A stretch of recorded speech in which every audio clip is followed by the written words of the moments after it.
नमस्कार साथियों। दून पाठशाला में आप सभी का बहुत बहुत स्वागत है। और आज का जो पहला सवाल वो आपके सामने है। पहला सवाल कह रहा है कि ढोला पालकी आंदोलन किससे संबंधित था। तो जो ढोला पालकी आंदोलन का जो संबंध था ये आपके शिल्पकारों से था। इस वजह से जो सी ऑप्शन होगा ये आपका सही आंसर होगा। अगला क्वेश्चन है। अगला क्वेश्चन करा के 1857 के विद्रोह के समय कुमाऊं के कमिश्नर कौन थे। तो 1857 के विद्रोह के समय जो कुमाऊं के जो कमिश्नर थे ये आपके सर हेनरी रेमजे थे। इस वजह से जो बी ऑप्शन होगा ये आपका सही आंसर होगा। अगला क्वेश्चन है। अगला क्वेश्चन करा कि मथुरा प्रसाद नैथानी और कुछ अन्य गढ़वालियों ने निम्नलिखित में से किस स्थान पर 1907 में गढ़वाल भ्रातृत्व मंडल की स्थापना की थी। तो जो गढ़वाल भ्रातृत्व मंडल की स्थापना की गई थी आपके 1907 में की गई थी। और ये स्थापना आपके मथुरा प्रसाद नैथानी के द्वारा लखनऊ में की गई थी। इस वजह से जो डी ऑप्शन होगा यह आपका सही आंसर होगा। अगला क्वेश्चन है। अगला क्वेश्चन करें कि अल्मोड़ा में सबसे पहले प्रेस खोलने और समाचार पत्र प्रकाशित करने का श्रेय किसे जाता है। तो अल्मोड़ा में सबसे पहले जो प्रेस खोलने और समाचार पत्र को जो प्रकाशित करने का जो श्रेय दिया जाता है ये आपके बुद्धि वल्लभ पंत को जाता है। इस वजह से जो सी ऑप्शन होगा ये आपका सही आंसर होगा। अगला क्वेश्चन है। अगला क्वेश्चन करा कि क्रोमांचल केसरी के नाम से कौन प्रसिद्ध है। तो क्रोमांचल केसरी के नाम से आपके बद्रीदत्त पांडे जी फेमस है। इस वजह से जो डी ऑप्शन होगा ये आपका सही आंसर होगा। अगला क्वेश्चन है। अगला क्वेश्चन करा कि गढ़वाल कांग्रेस कमेटी के निमंत्रण पर पंडित जवाहरलाल नेहरू किस वर्ष दुगड्डा आए थे। तो गढ़वाल कांग्रेस कमेटी के निमंत्रण पर पंडित जवाहरलाल नेहरू आपके 1936 में 1936 में दुगड्डा में आए थे। इस वजह से जो सी ऑप्शन होगा यह आपका सही आंसर होगा। अगला क्वेश्चन है। अगला क्वेश्चन करा कि सविनय अवज्ञा आंदोलन के दौरान अल्मोड़ा नगर पालिका भवन पर तिरंगा झंडा फहराने वालों निम्नलिखित में से कौन शामिल नहीं थी। तो 19 सविनय अवज्ञा आंदोलन के समय जो अल्मोड़ा के नगर पालिका भवन में जो तिरंगा झंडा फहराया गया था इसमें आपकी मंगला देवी भी शामिल थी, रेवती देवी भी शामिल थी और जयंती देवी भी इसमें शामिल थी। लेकिन होमवती देवी इसमें शामिल नहीं थी। इस वजह से जो बी ऑप्शन होगा यह आपका सही आंसर होगा। अगला क्वेश्चन है। अगला क्वेश्चन करा कि गंगा के निर्माण किन नदियों के संगम का परिणाम है। तो गंगा का जो निर्माण होता है ये आपके भागीरथी और अलकनंदा नदी के मिलने के बाद इसका निर्माण होता है। और ये अलकनंदा और भागीरथी आपके देवप्रयाग में मिलती है। इस वजह से जो ए ऑप्शन होगा ये आपका सही आंसर होगा। अगला क्वेश्चन है। अगला क्वेश्चन करा कि श्री बद्रीनाथ निम्न में से किस नदी के किनारे स्थित है। तो जो चमोली का जो बद्रीनाथ है ये आपके अलकनंदा नदी के किनारे स्थित है। इस वजह से जो सी ऑप्शन होगा ये आपका सही आंसर होगा। अगला क्वेश्चन है। अगला क्वेश्चन करा कि बागेश्वर किसके तट पर स्थित है। तो जो बागेश्वर है ये आपके सरयू और गोमती के संगम पर स्थित है। इस वजह से जो डी ऑप्शन होगा ये आपका सही आंसर होगा। अगला क्वेश्चन है। अगला क्वेश्चन करा कि निम्नलिखित में से किसे गढ़वाल की दिग्बंध विभूतिया पुस्तक की रचना की है। तो गढ़वाल की दिग्बंध विभूतियों पुस्तक के लेखक आपके भक्त दर्शन है। इस वजह से जो सी ऑप्शन सही आंसर होगा। अगला क्वेश्चन है। अगला क्वेश्चन करा कि 1921 में किस स्थान पर गढ़वाल कांग्रेस कमेटी के कार्यकर्ताओं की बैठक की अध्यक्षता पुरुषोत्तम दास टंडन ने की थी। तो 1921 में जो गढ़वाल कांग्रेस कमेटी का जो अधिवेशन होता है आपका दुगड्डा में हुआ था। और इस अधिवेशन की अध्यक्षता आपके पुरुषोत्तम दास टंडन के द्वारा की गई थी। इस वजह से जो ए ऑप्शन होगा यह आपका सही आंसर होगा। अगला क्वेश्चन है। अगला क्वेश्चन करें कि गढ़वाल का बारदोली के रूप में कौन विख्यात है। तो गढ़वाल के बारदोली के नाम से जो फेमस है आपका गुजड़ू फेमस है। इस वजह से जो बी ऑप्शन आपका सही आंसर होगा। अगला क्वेश्चन है। अगला क्वेश्चन करा कि पर्वतीय क्षेत्रों में मिट्टी कटाव को रोका जा सकता है। तो पर्वतीय क्षेत्र में अगर मिट्टी को रोका जा सकता है तो ये आपके सीढ़ी नुमा खेती करके इसको मिट्टी के कटाव को रोका जा सकता है। इस वजह से डी ऑप्शन आपका सही आंसर होगा। अगला क्वेश्चन है। अगला क्वेश्चन निम्नलिखित में से कौन सही सुमेलित है। तो इसमें जो देवरिया ताल है यह आपका रुद्रप्रयाग में है। और इस वजह से जो बी ऑप्शन होगा यह आपका सही आंसर होगा क्योंकि ये सही सुमेलित है। अगला क्वेश्चन है। अगला क्वेश्चन करेक्ट निम्नलिखित में से कौन सा धर्रा गोरी जलागम से संबंधित नहीं है। तो जो उटाधुरा धर्रा ये आपके गोरी जलागम से संबंधित है। बेलचाधुरा धरा भी आपके हैं गोरी जलागम से संबंधित है। और रालम पास धरा भी आपके जलागम धरा से संबंधित है। लेकिन जो मुलिंगला धरा है ये आपके गोरी जलागम से संबंधित नहीं है। इस वजह से जो सी ऑप्शन होगा यह आपका सही आंसर होगा। अगला क्वेश्चन है। अगला क्वेश्चन आपको बताना है निम्नलिखित में से कौन से जनपदों में सही सुमेलित नहीं है। तो जो कपनी ग्लेशियर है आपके बागेश्वर जनपद में स्थित है ये सही सुमेलित है। जो रालम ग्लेशियर है आपके पिथौरागढ़ जनपद में स्थित है ये भी सही सुमेलित है। जो खतलिंग ग्लेशियर है आपके उत्तरकाशी में नहीं बल्कि आपका खतलिंग ग्लेशियर आपके टिहरी गढ़वाल में ये सही सुमेलित नहीं है। और जो अलकापुरी ये आपके चमोली जनपद में स्थित है। तो इसमें आपको बताना कौन सही सुमेलित नहीं है। तो जो सी ऑप्शन होगा ये आपका सही आंसर होगा। अगला क्वेश्चन है। अगला क्वेश्चन कह रहा है कि उत्तराखंड विधानसभा में अनुसूचित जनजाति के लिए कितनी सीटें आरक्षित है। तो उत्तराखंड विधानसभा में आपके अनुसूचित जनजाति के लिए 2 सीटें आरक्षित की गई है। इस वजह से जो बी ऑप्शन होगा यह आपका सही आंसर होगा। अगला क्वेश्चन है, अगला क्वेश्चन कह रहा है कि निम्नलिखित में से किस मुख्यमंत्री द्वारा उत्तराखंड में पंचायतों में महिलाओं के आरक्षण 33 से बढ़ाकर 50% किया गया था। तो जो भुवन चंद खंडूरी है, इनके समय में आपके उत्तराखंड में पंचायतों में महिलाओं के जो आरक्षण को 33% से बढ़ाकर आपके 50% किया गया था। इस वजह से जो बी ऑप्शन होगा यह आपका सही आंसर होगा। अगला क्वेश्चन है, अगला क्वेश्चन करा कि उत्तराखंड विधानसभा के प्रथम मनोनीत सदस्य निम्न में से कौन थे। तो उत्तराखंड विधानसभा में जो पहले मनोनीत सदस्य थे आपके श्री रसेल वेलेंटाइन गार्डनर जी थे। इस वजह से जो ए ऑप्शन होगा यह आपका सही आंसर होगा। अगला क्वेश्चन है, अगला क्वेश्चन करा निम्नलिखित में से कौन उत्तराखंड के पहले मुख्यमंत्री थे। तो उत्तराखंड के जो पहले मुख्यमंत्री थे आपके नित्यानंद स्वामी थे। इस वजह से जो बी ऑप्शन होगा यह आपका सही आंसर होगा। अगला क्वेश्चन है, अगला क्वेश्चन करा कि उत्तराखंड विधानसभा के प्रथम अध्यक्ष कौन थे। तो उत्तराखंड विधानसभा का जो पहले अध्यक्ष थे आपके प्रकाश पंत थे। इस वजह से सी ऑप्शन आपका सही आंसर होगा। अगला क्वेश्चन है, अगला क्वेश्चन करा कि उत्तराखंड में राज्यसभा में सदस्यों की संख्या कितनी है। तो उत्तराखंड में राज्यसभा की सीटों की जो संख्या है ये आपके 3 है। इस वजह से जो बी ऑप्शन आपका सही आंसर होगा। अगला क्वेश्चन है, अगला क्वेश्चन करा कि जमींदारी उन्मूलन और भूमि सुधार अधिनियम उत्तराखंड में निम्न में से किस साल लागू किया गया था। तो जमींदारी उन्मूलन और भूमि सुधार अधिनियम उत्तराखंड में आपके 2021 में लागू किया गया था। इसलिए आपका डी ऑप्शन आपका सही आंसर होगा। अगला क्वेश्चन है, अगला क्वेश्चन कह रहा है कि उत्तराखंड में नंदा देवी शिखर की ऊंचाई कितनी है। तो नंदा देवी शिखर की ऊंचाई जो है आपके 7,817 मीटर है। इस वजह से ये ऑप्शन आपका सही आंसर होगा। अगला क्वेश्चन है, अगला क्वेश्चन कह रहा है कि भारतीय हिमालय की पश्चिमी और पूर्वी सीमाएं क्या है। तो भारतीय हिमालय की जो पश्चिमी सीमा और पूर्वी सीमा, ये आपकी पश्चिमी सीमा तो आपका नंगा पर्वत पर्वत है, और पश्चिमी सीमा जो है आपका नंगा पर्वत है, और पूर्वी सीमा आपके नामथा बरवा पर्वत है। इस वजह से जो बी ऑप्शन होगा यह आपका सही आंसर होगा। अगला क्वेश्चन है, अगला क्वेश्चन कह रहा है कि निम्नलिखित जनपदों में से नंदा देवी शिखर किस में स्थित है।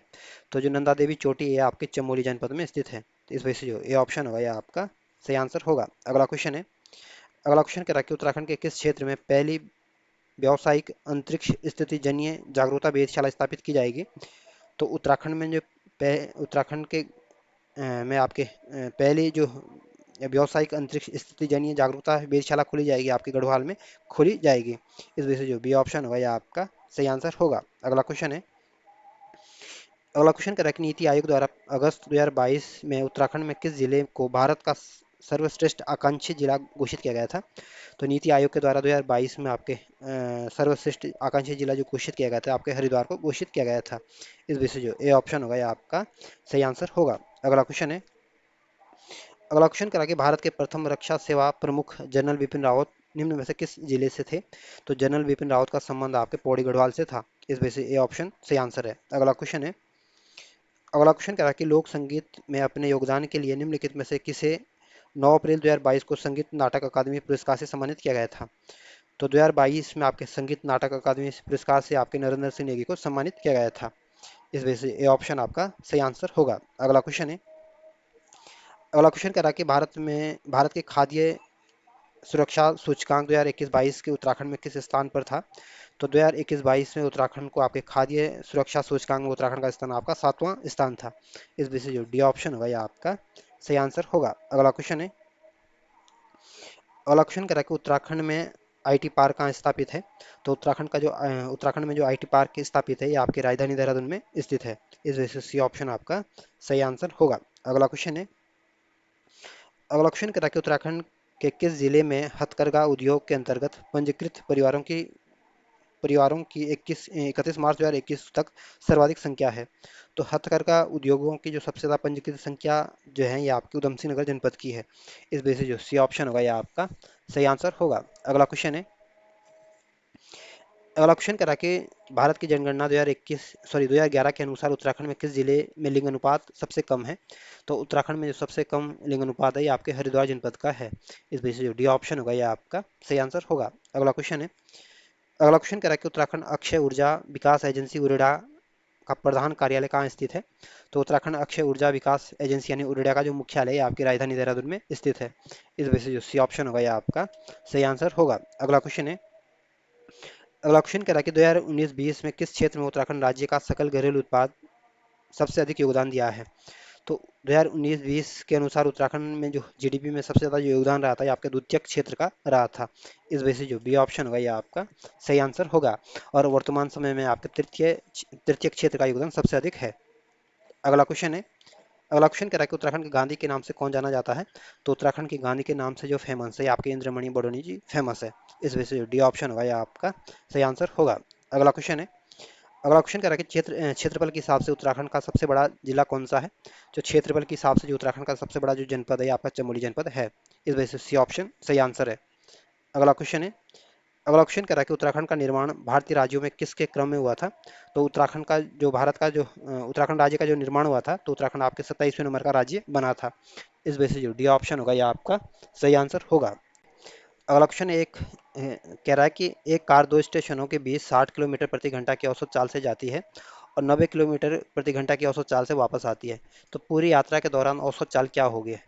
तो जब भी इस टाइप का क्वेश्चन आता है, जब आपकी औसत चाल पूछी जाती है तो इसको आप ऐसे करना, इसको 2 गुणा 60 इंटू 90 कर देना और इसके बटे में आपके 60 गुणा 90, सॉरी 60 प्लस 90 कर देना। और तो आपके ये जब इसकी गुणा करोगे और इसको इससे भाग करोगे तो आपका ये जब छः नम 54 और 54 की गुणा आप 2 से करोगे तो आपके 108 आएगा, है ना। 108 और पीछे इसके डबल जीरो लग जाएगी। और 90 और 60 को जब जोड़ोगे तो 150 बनेगा, है ना। तो जब 150 को आप 10800 को आप क्रॉस करोगे यानी इसको काटोगे तो आपका ये 72 किलोमीटर प्रति घंटा आएगा। तो इस वजह से जो सी ऑप्शन होगा ये आपका सही आंसर होगा। तो जब भी इस टाइप का सवाल आता है तो ऊपर आपके इसकी गुणा आपस में कर देना और फिर 2 से गुणा कर देना और इसको आप नीचे आपस में जोड़ के इसको इससे डिवाइड कर देना, तो जो भी आएगा ये आपका सही आंसर निकलेगा। तो ये आपका 72 किलोमीटर प्रति घंटा निकला है। अगला क्वेश्चन है, अगला क्वेश्चन में कह रहा है कि नीचे दी गई सूचना के आधार पर निम्नलिखित निर्णय को 5 दोस्त A B C D E कौन सबसे लंबा है? ये कह रहा है कि डी ए और सी से लंबा है, यानी इनमें से डी सबसे लंबा है। दूसरा कथन कह रहा है कि बी ई से छोटा है लेकिन डी से लंबा है।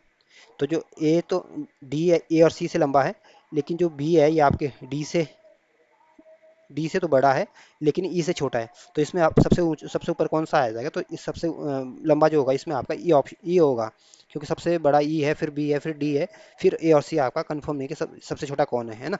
तो सबसे छोटा पूछा तो इसमें कन्फ्यूजन हो सकता था, लेकिन सबसे बड़ा बड़ा पूछा है तो डी सबसे बड़ा इसमें आपका ई होगा। इस वजह से जो डी ऑप्शन होगा यह आपका सही आंसर होगा। अगला क्वेश्चन है, अगला क्वेश्चन करा कि जब एक समतल दर्पण में देखा जाता है तो एक घड़ी 8 साढ़े 8 का समय दिखाती है, तो सही समय क्या होगा? तो जब भी इस टाइप का सवाल आता है, जब ये घड़ी वाला सवाल आता है तो इसको आप 11:60 से माइनस कर देना, तो जो भी समय आ जाएगा वो आपका, जब 11:60 से आप 8:30 को माइनस करोगे तो ये आपका 3:30 आएगा। इस वजह से जो बी ऑप्शन होगा ये आपका सही आंसर होगा। अगला क्वेश्चन है, अगला क्वेश्चन ये कह रहा है कि निम्न दिए गए आरेखों में से कौन सा आरेख तरल पिज्जा और दूध के बीच संबंध को सर्वोत्तम रूप से दर्शाता है? तो जो तरल है ये आपका, जो दूध होता है ये भी आपके तरल अवस्था में होता है और दूध जो है ये आपके तरल के अंतर्गत आ जाएगा। और जो पिज्जा है ये दूध से यानी तरल अवस्था से अलग होगा। तो इसमें जो तरल के अंतर्गत तो आपका तरल के अंतर्गत आपका दूध आएगा और दूध और तरल तो एक साथ रह सकते हैं, लेकिन इसके साथ पिज़्ज़ा नहीं रह सकता है। तो जो पिज़्ज़ा इनमें से बिल्कुल अलग होगा, तो इसमें जो डी ऑप्शन होगा ये आपका सही आंसर होगा, क्योंकि इसमें पिज़्ज़ा को बिल्कुल अलग दिखाया गया है। इस वजह से डी ऑप्शन आपका सही आंसर होगा। अगला क्वेश्चन है, अगला क्वेश्चन कह रहा है कि गायों और मुर्गियों का एक समूह में पैरों की संख्या और सिरों की संख्या 2 गुने से 14 अधिक है, तो गायों की संख्या क्या है? क्वेश्चन कह रहा है कि गायों और मुर्गियों का एक समूह में पैरों की संख्या सिरों की संख्या के 2 गुने से 14 अधिक है, तो गायों की संख्या क्या है? तो आप सबको पता है कि गायों की पैरों की संख्या 4 होती है और मुर्गियों की पैरों की संख्या 2 होती है। तो जब भी इस टाइप का सवाल आता है तो इस टाइप के सवाल को अक्सर आप ऑप्शन से क्या करो, और इसको अगर हम ए ऑप्शन इसको मान लेते हैं कि एक गायों की संख्या अगर 5 मानते हैं, तो अगर 5 मानते हैं तो गायों के जो पैर हो जाएंगे 20 हो जाएंगे, है ना। और ये कह रहा है कि सिरों की संख्या के 2 गुने से 14 अधिक है, तो 5 का दूना कर देंगे तो 10 हो जाएगा और 20 में से 10 माइनस गया तो 10 हो जाएगा, है ना। तो 10 तो ये तो 14 अधिक होना चाहिए, तो ये तो 10 ही आ रहा, तो ये ऑप्शन नहीं हो सकता है। बी ऑप्शन को देखते हैं। बी ऑप्शन माना कि गायों की संख्या 7 है, तो 7 गायों की संख्या हो गई तो उनके पैरों की संख्या कितनी हो जाएगी? 28 हो जाएगी। 7 चौको 28। और सिर कितने हैं? सिर कितने हैं? 7। पैरों की संख्या हो गई 28। और ये सवाल कह रहा है कि पैरों की संख्या सिरों की संख्या से पैरों की संख्या सिरों की संख्या से दोगुने से 14 अधिक है। तो ये 7 चौको 28 हो जाएगा ना, तो सिरों की संख्या 7 है और 7 दूना अगर 14 करें, 7 दूना अगर 14 हो जाती है तो भी आपकी 14 पैर अधिक है। तो यही सवाल ये कह रहा है कि सिरों की संख्या दोगुने करने के बाद भी 14 अधिक हो जाती है। तो 7 दूना 14 करो लेकिन फिर भी 14 बच जाते हैं हमारे पास, है ना। तो इस वजह से जो बी ऑप्शन होगा ये आपका सही आंसर होगा, क्योंकि अगर 7 गायें होगी तो इसका 28 पैर होंगे, और 28 पैर आपके जो 7 सिर है इससे दोगुने से 14 अधिक है। इस वजह से बी ऑप्शन आपका सही आंसर होगा। अगला क्वेश्चन है। अगला क्वेश्चन कह रहा है कि दी हुई आकृति त्रिभुजों की संख्या बताइए। तो इसमें जब आप इन त्रिभुजों की काउंटिंग करोगे तो इसमें आपके 32 त्रिभुज देखने को मिलेंगे। इस वजह से जो सी ऑप्शन होगा ये आपका सही आंसर होगा। अगला क्वेश्चन है। अगला क्वेश्चन कह रहा है कि एक व्यक्ति का मुख दक्षिण दिशा की ओर है, वह वामावर्त दिशा में 135 डिग्री मुड़ता है और फिर उसके पश्चात 180 डिग्री दक्षिणावर्त मुड़ता है। अब उसका मुंह किस दिशा की ओर है? तो इस टाइप का क्वेश्चन जब भी आता है तो ये कह रहा है कि इसका मुख जो एक व्यक्ति का जो मुख है वो दक्षिण की दिशा की ओर है, और वामावर्त का मतलब होता है लेफ्ट की साइड, लेफ्ट जा रहा है यानी बाएं तरफ से जा रहा है, और दक्षिणावर्त का मतलब होता है दाएं तरफ जा रहा है। तो इसमें अगर हम 180 में से 135 को अगर माइनस कर देंगे तो ये आपका 45 डिग्री आएगा, है ना। 180 डिग्री माइनस 135 डिग्री बराबर कितना आ जाएगा? 45 डिग्री आ जाएगा। और ये कह रहा है कि और ये जो 45 डिग्री बचा, ये किसका बचा? राइट का बचा है ना। और एक आदमी जब दक्षिण की तरफ जा रहा है और अपने दक्षिण की तरफ जाएगा और दक्षिण से जब वो राइट की तरफ मुड़ेगा तो किस इसका हैंगल किस साइड बनेगा? तो इसका हैंगल आपके दक्षिण पश्चिम साइड के साइड बनेगा। तो इस टाइप के सवाल के ऐसे क्या करोगे, 180 में से इसको माइनस कर दो 135 को, और जिसका जो अधिक मान अधिक होगा उसको उसको साइड घुमा दो। तो इस वजह से जो डी ऑप्शन होगा यह आपका सही आंसर होगा। अगला क्वेश्चन है। अगला क्वेश्चन करा कि मानव नेत्र किस वस्तु का प्रतिबिंब बनाते हैं? तो जो मानव नेत्र होते हैं ये आपके दृष्टि पटल पर प्रतिबिंब बनाते हैं। इस वजह से जो डी ऑप्शन होगा ये आपका सही आंसर होगा। अगला क्वेश्चन है। अगला क्वेश्चन करा कि 1/2, 3/4, 5/8, 7/16 से अगली संख्या कौन सी होगी? तो इसमें सबसे ऊपर देखो कि एक एक को छोड़ के 3 आ गया, 3 को छोड़ के एक एक एक जा 3 आ गया, 3 फिर 5 आ गया, फिर 7 यानी एक के छोड़ के दूसरी संख्या आ रही है। यानी 2 को छोड़ दिया फिर 3 आया, 4 को छोड़ दिया फिर 5 आया, 5 को छोड़ दिया फिर 6 आया, 6 को छोड़ दिया फिर 7 आया, और 8 को छोड़ के आपकी 9 संख्या आ जाएगी, है ना। तो इसमें 9/32 आ जाएगा। ऐसे नीचे 2 2 दूना 4, 4 दूना 8, और 8 दूना 16, 16 दूना 32, यानी जो ए ऑप्शन होगा ये आपका सही आंसर होगा। अगला क्वेश्चन है। अगला क्वेश्चन कह रहा है कि यदि प्लस का अर्थ गुणा है और गुणा का अर्थ माइनस है, भाग का अर्थ प्लस है और माइनस का अर्थ भाग है, तो तब ये इसमें से कौन सा मान सही होगा? तो माइनस का अर्थ आपका भाग है और भाग का अर्थ आपका प्लस है, और इंटू का अर्थ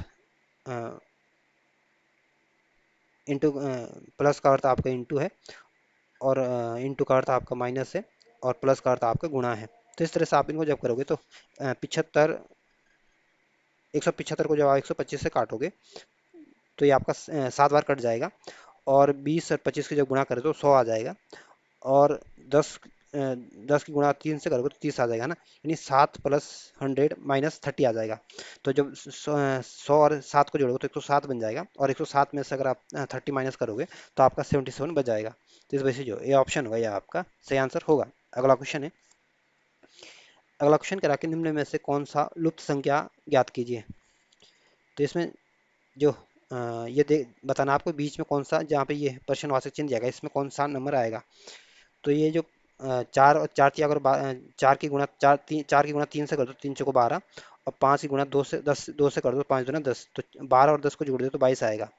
और 8 की गुणा 3 से करो तो 8 या 24, और 5 की गुणा 5 से करो, 5 5 25, तो 24 और 25 को जोड़ोगे तो आपका 49 आएगा। इस तरह आपके 9 की गुणा 5 से करोगे तो 9 5 45 हो जाएगा, और 7 की गुणा 4 से करोगे तो 7 चौको 28 हो गया, और 28 और 45 को अगर आप जोड़ोगे तो आपका 73 आएगा। इस वजह से जो भी ऑप्शन होगा ये आपका सही आंसर होगा। अगला क्वेश्चन है। अगला क्वेश्चन कह रहा है कि गेहूं के दाने होते हैं, तो जो गेहूं के दाने होते हैं ये आपके फल होते हैं। इस वजह से जो भी ऑप्शन होगा ये आपका सही आंसर होगा। अगला क्वेश्चन है। अगला क्वेश्चन करा कि जस्टिस पीसी घोष का कार्यकाल पूरा होने के बाद लोकपाल के अध्यक्ष का प्रभार किसे दिया गया था? तो जस्टिस पीसी घोष का कार्यकाल पूरा होने के बाद जो लोकपाल का जो अध्यक्ष बनाया गया था, या फिर जस्टिस प्रदीप कुमार मोहंती को बनाया गया था, दिया गया था। इस वजह से जो ए ऑप्शन होगा यह आपका सही आंसर होगा। अगला क्वेश्चन है, अगला क्वेश्चन कह रहा है निम्नलिखित में से किसे प्रथम लता दीनानाथ मंगेशकर अवार्ड 2022 से सम्मानित किया गया था? तो जो प्रथम लता दीनानाथ मंगेशकर पुरस्कार दिया गया था, आपके नरेंद्र मोदी को दिया गया था। इस वजह से जो ये ऑप्शन होगा यह आपका सही आंसर होगा। अगला क्वेश्चन है, अगला क्वेश्चन कहता है कि किस शहर में 12वें डेफ एक्सपो 2022 की मेजबानी की थी? तो ये आपके इसकी जो मेजबानी की थी आपके गुजरात के गांधीनगर में की गई थी, या गुजरात के द्वारा की गई थी। अगला क्वेश्चन है, अगला क्वेश्चन कर रहा है निम्नलिखित में से किसने जनवरी 2022 में आयोजित सैयद मोदी अंतर्राष्ट्रीय टूर्नामेंट महिला एकल खिताब जीता था? तो जो सैयद मोदी अंतर्राष्ट्रीय टूर्नामेंट का खिताब जीता था, आपके पीवी सिंधु जी ने जीता था। इस वजह से जो ए ऑप्शन होगा यह आपका सही आंसर होगा। अगला क्वेश्चन है, अगला क्वेश्चन करा कि किस ऑपरेशन के अंतर्गत भारत सरकार द्वारा भारत में मेडिकल छात्रों को यूक्रेन से भारत लाया गया था? तो ऑपरेशन गंगा के तहत आपके यूक्रेन में जो फंसे छात्र थे उनको भारत में लाया गया था। इस वजह से जो ए ऑप्शन होगा यह आपका सही आंसर होगा। अगला क्वेश्चन है, अगला क्वेश्चन कह रहा है निम्नलिखित में से कौन सा विकल्प ऑपरेटिंग सिस्टम का उदाहरण है? तो जो विंडोज है ये आपके ऑपरेटिंग सिस्टम का उदाहरण है, लिनक्स भी आपके ऑपरेटिंग सिस्टम का उदाहरण है, मैक भी आपके मैक ओएस भी आपका ऑपरेटिंग सिस्टम का उदाहरण है। तो ये सारे उदाहरण आपके ऑपरेटिंग सिस्टम के उदाहरण है। इस वजह से जो डी ऑप्शन होगा ये आपका सही आंसर होगा। अगला क्वेश्चन है, अगला क्वेश्चन करा कि एक टेराबाइट में शामिल है, तो एक जो टेराबाइट में जो है ये आपके 1024 गीगावाट शामिल होते हैं। इस वजह से जो ए ऑप्शन होगा ये आपका सही आंसर होगा। अगला क्वेश्चन है, अगला क्वेश्चन करा कि ईमेल के माध्यम से भेजे जाने वाले अवांछित वाणिज्यिक संदेशों को कहा जाता है? तो ईमेल के माध्यम से जो भेजे जाने वाले जो अवांछित वाणिज्यिक संदेश होते हैं इसको स्पैम कहते हैं।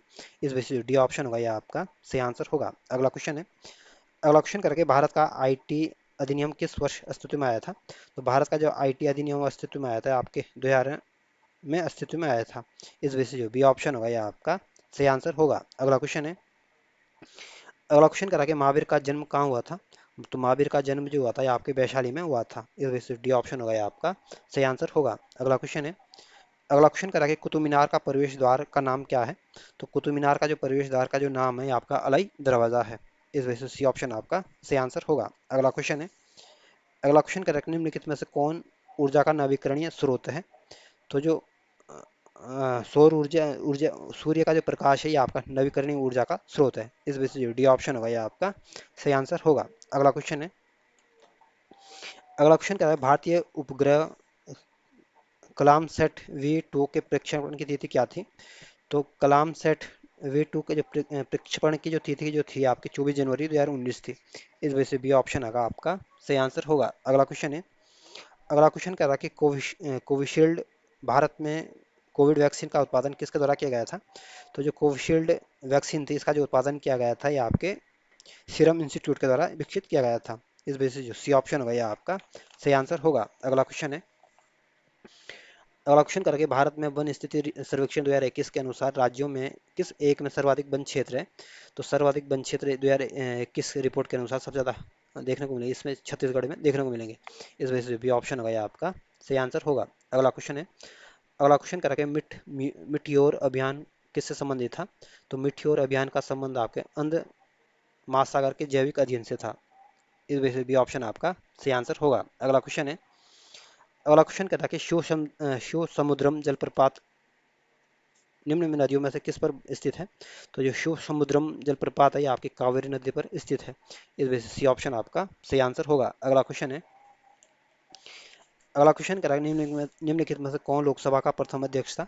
तो जो लोकसभा का जो पहला अध्यक्ष था आपके गणेश वासुदेव मालंकर थे। इस वजह से बी ऑप्शन आपका सही आंसर होगा। अगला क्वेश्चन है, अगला क्वेश्चन करें भारतीय संविधान में किस अनुच्छेद में अस्पृश्यता का उन्मूलन किया गया है? तो भारतीय संविधान का जो अनुच्छेद 17 इसमें अस्पृश्यता का उन्मूलन किया गया है। इस वजह से सी ऑप्शन होगा यह आपका सही आंसर होगा। अगला क्वेश्चन है, अगला क्वेश्चन कह रहा है कि शहरी स्थानीय स्वशासन से संबंधित 74वें संविधान संशोधन अधिनियम पारित होने के समय प्रधानमंत्री कौन थे? तो जो 74वां संविधान संशोधन अधिनियम पारित किया गया था, ये आपके स्थानीय स्वशासन से संबंधित था। और इस समय जो प्रधानमंत्री थे आपके पीवी नरसिम्हा राव थे। इस वजह से बी ऑप्शन आपका सही आंसर होगा। अगला क्वेश्चन है, अगला क्वेश्चन कह रहा है कि अब तक सर्वोच्च न्यायालय में कितने न्यायाधीशों पर महाभियोग की प्रक्रिया द्वारा पदच्युत किया गया था? तो अभी आज तक किसी भी सुप्रीम कोर्ट के न्यायाधीश को महाभियोग की प्रक्रिया द्वारा नहीं हटाया गया है। इस वजह से इसमें जो डी ऑप्शन होगा यह आपका सही आंसर होगा। अगला क्वेश्चन है, अगला क्वेश्चन कह रहा है कि आर्थिक सर्वेक्षण 2021-22 के अनुसार कौन सा देश भारत का सर्वोच्च निर्यात गंतव्य है? तो 2021-22 के अनुसार भारत का सर्वोच्च जो निर्यात गंतव्य देश है ये आपका यूएसए है। इस वजह से जो सी ऑप्शन होगा यह आपका सही आंसर होगा। अगला क्वेश्चन है, अगला क्वेश्चन कह रहा है कौन सा भारत सरकार की काश्तकारी व्यवस्था में सुधार का अंग नहीं है? तो जो लगान का नियमन भी आपके काश्तकारी व्यवस्था का सुधार का अंग है। काश्त अधिकारों की सुरक्षा भी आपके काश्तकारी व्यवस्था के सुधार का अंग है। काश्तकारियों का स्वामित्व का अधिकार भी आपके काश्तकारी व्यवस्था सुधार का अंग है। लेकिन भूमि की जो चकबंदी है आपके काश्तकारी व्यवस्था सुधार का अंग नहीं है। इस वजह से सी ऑप्शन होगा यह आपका सही आंसर होगा। अगला क्वेश्चन है, अगला क्वेश्चन कह रहा है किन बैंकों का हाल ही में पंजाब नेशनल बैंक में विलय किया गया था? तो हाल ही में आपके पंजाब नेशनल बैंक में जो विलय किया गया था आपके ओरिएंटल बैंक ऑफ कॉमर्स और यूनाइटेड बैंक ऑफ इंडिया का विलय किया गया था। इस वजह से जो बी ऑप्शन होगा यह आपका सही आंसर होगा। अगला क्वेश्चन है, अगला क्वेश्चन कहता है कौन सा भारत में संघीय वित्त की समस्या नहीं है? तो राज्य सरकारों की आवश्यकताओं और संसाधनों में का जो अंतर ये भी आपके संघीय वित्त की समस्या है। राज्यों के स्वायत्तता का प्रश्न भी आपके संघीय वित्त की समस्या है। और क्षेत्रीय असंतुलन के समाधान में असफलता भी आपके संघीय वित्त की समस्या है। लेकिन वित्त आयोग का बढ़ता हुआ महत्व आपके संघीय वित्त की समस्या नहीं है। इस वजह से जो डी ऑप्शन होगा यह आपका सही आंसर होगा। अगला क्वेश्चन है, अगला क्वेश्चन कह रहा है कि उस एकमात्र विदेशी शक्ति का नाम बताइए जिसने 1857 के विद्रोह के दबाने हेतु अंग्रेजों का सक्रिय रूप से सहयोग दिया था। तो 1857 के विद्रोह के दौरान जो अंग्रेजों का सहयोग दिया था यह आपके नेपाल ने दिया था। इस वजह से जो सी ऑप्शन होगा यह आपका सही आंसर होगा। अगला क्वेश्चन है, अगला क्वेश्चन कह रहा है कि बोस्टन चाय पार्टी किससे संबंधित है? तो बोस्टन टी पार्टी का संबंध जो है ये आपके अमेरिकी क्रांति से है। इस वजह से जो ए ऑप्शन होगा यह आपका सही आंसर होगा। अगला क्वेश्चन है, अगला क्वेश्चन कह रहा है कि बुशमैन का क्षेत्र है। तो बुशमैन का जो क्षेत्र है ये आपके कालाहारी मरुस्थल में देखने को मिलेगा। इस वजह से जो डी ऑप्शन होगा सही आंसर होगा। अगला क्वेश्चन है, अगला क्वेश्चन कह रहा है कि आकाश के तारे तोड़ लाना मुहावरे का अर्थ क्या है? तो आकाश से तारे तोड़ लाना का मुहावरे का अर्थ है या तो बहुत बड़ा काम कर जाना या असंभव कार्य करना है। इस वजह से जो ए ऑप्शन होगा यह आपका सही आंसर होगा। अगला क्वेश्चन है, अगला क्वेश्चन कह रहा है कि को टिप्पण किस भाषा टिप्पण की भाषा होनी चाहिए? तो टिप्पण की आपकी वस्तु प्रधान भाषा होनी चाहिए। इस वजह से सी ऑप्शन आपका सही आंसर है। अगला क्वेश्चन है, अगला क्वेश्चन कह रहा है कि शब्दावली का अर्थ क्या है? तो शब्दावली का जो अर्थ है आपके शब्दों का समूह है। इस वजह से डी ऑप्शन होगा यह आपका सही आंसर होगा। अगला क्वेश्चन है, अगला क्वेश्चन कह रहा है कि कंप्यूटर के संदर्भ में चाणक्य नाम है। तो कंप्यूटर के संदर्भ में जो चाणक्य नाम है ये आपके कंप्यूटर का एक फॉन्ट का नाम है। इस वजह से सी ऑप्शन होगा यह आपका सही आंसर होगा। अगला क्वेश्चन है, अगला क्वेश्चन कह रहा है कि कबीर निम्नलिखित में से किस शाखा के प्रतिनिधि कवि थे? तो जो कबीर थे ये आपके ज्ञान श्रेय शाखा के प्रतिनिधि कवि थे। इस वजह से जो बी ऑप्शन है आपका सही आंसर होगा। अगला क्वेश्चन है, अगला क्वेश्चन कह रहा है कि श्री कृष्ण गीतावली की रचयिता कौन है? तो श्री कृष्ण गीतावली के जो रचयिता है आपके तुलसीदास जी हैं। इस वजह से सी ऑप्शन सही आंसर है। अगला क्वेश्चन है, अगला क्वेश्चन कह रहा है कि कर्मभूमि लेखक का नाम क्या है? तो कर्मभूमि के लेखक आपके प्रेमचंद्र जी हैं। इस वजह से डी ऑप्शन सही आंसर है। अगला क्वेश्चन है, अगला क्वेश्चन कह रहा है कि हिम कृष्णनी के रचयिता का नाम क्या है? तो हिम कृष्णनी के रचयिता का जो नाम है आपके माखनलाल चतुर्वेदी है। अगला क्वेश्चन है, अगला क्वेश्चन कह रहा है कि महादेवी वर्मा के रेखांकित भक्तिन के प्रमुख पात्र भक्तिन का वास्तविक नाम क्या है? तो महादेवी वर्मा के रेखांकित भक्तिन के जो प्रमुख पात्र का भक्तिन का जो वास्तविक नाम है आपका लक्ष्मीन है। इस वजह से जो सी ऑप्शन आपका सही आंसर होगा। अगला क्वेश्चन है, अगला क्वेश्चन करके भारतीय आर्य भाषा के विकास क्रम में पाली प्राकृत के उपरांत तीसरी भाषा कौन सी है? तो भारतीय आर्य भाषा के विकास के क्रम में आपके पाली और प्राकृत उपरांत आपके तीसरी भाषा आपकी अपभ्रंश है। इस वजह से सी ऑप्शन आपका सही आंसर होगा। अगला क्वेश्चन है, अगला क्वेश्चन कह रहा है कि कुमाऊनी बोली के प्रमुख क्षेत्र कौन से हैं? तो कुमाऊनी बोली के जो प्रमुख क्षेत्र हैं आपके नैनीताल और अल्मोड़ा है। अगला क्वेश्चन है, अगला क्वेश्चन कह रहा है कि देवनागरी लिपि का जन्म हुआ है। तो जो देवनागरी लिपि का जो जन्म हुआ था ये आपकी ब्राह्मी लिपि से हुआ है। इस वजह से सी ऑप्शन आपका सही आंसर होगा। अगला क्वेश्चन है, अगला क्वेश्चन करेगा, जब वाक्य लिखते समय कोई अंश छूट जाता है तो उसे प्रदर्शित करने के लिए कौन सा चिन्ह प्रयुक्त होता है? तो जब कोई वाक्य छूट जाता है तो उसका प्रदर्शित करने के लिए अंश पद का इस्तेमाल किया जाता है। इस वजह से जो डी ऑप्शन होगा यह आपका सही आंसर होगा। अगला क्वेश्चन है, अगला क्वेश्चन करा कि भाषा की सबसे छोटी इकाई जिसके खंड न किए जा सके कहलाती है। तो भाषा की सबसे छोटी इकाई आपकी वर्ण है और वर्ण के आपके खंड नहीं किए जा सकते हैं। इस वजह से जो सी ऑप्शन होगा यह आपका सही आंसर होगा। अगला क्वेश्चन है, अगला क्वेश्चन करा कि अंतिम शब्द में कौन सा प्रत्यय है? तो अंतिम शब्द में आपका इम प्रत्यय है। इस वजह से जो बी ऑप्शन होगा यह आपका सही आंसर होगा। अगला क्वेश्चन है, अगला क्वेश्चन करा निम्नलिखित में से स्त्रीलिंग शब्द कौन सा है? तो नीम आपका पुल्लिंग शब्द है, अरावली भी आपका पुल्लिंग शब्द है और जामुन भी आपका पुल्लिंग शब्द है, लेकिन जो चंबल है ये आपका स्त्रीलिंग शब्द है।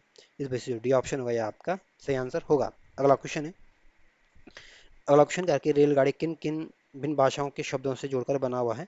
तो जो रेलगाड़ी ये आपका एक संकर शब्द है और रेल शब्द जो है ये आपका अंग्रेजी का शब्द है और गाड़ी जो शब्द है ये आपका हिंदी का शब्द है। तो ये आपके अंग्रेजी और हिंदी के जोड़ से बना हुआ है। इस वजह से जो बी ऑप्शन होगा यह आपका सही आंसर होगा। अगला क्वेश्चन है, अगला क्वेश्चन करा निम्नलिखित में से अग्नि का पर्यायवाची नहीं है? तो आग अग्नि का पर्यायवाची है, अनल भी आपके अग्नि का पर्यायवाची है, वैश्वानर भी आपके अग्नि का पर्यायवाची है, लेकिन जो अनिल है ये आपके हवा का पर्यायवाची है, ना कि आपके अग्नि का पर्यायवाची है। इस वजह से जो सी ऑप्शन होगा यह आपका सही आंसर होगा। अगला क्वेश्चन है, अगला क्वेश्चन करें कि सरदानंद में कौन सी संधि है? तो जो सरदानंद में है आपकी व्यंजन संधि है। इस वजह से जो ये ऑप्शन होगा यह आपका सही आंसर होगा। अगला क्वेश्चन है, अगला क्वेश्चन करा कि आपकी यात्रा मंगलमय हो किस प्रकार का वाक्य है? तो आपकी यात्रा मंगलमय हो ये आपका इच्छावाचक वाक्य है। इस वजह से जो डी ऑप्शन होगा यह आपका सही आंसर होगा।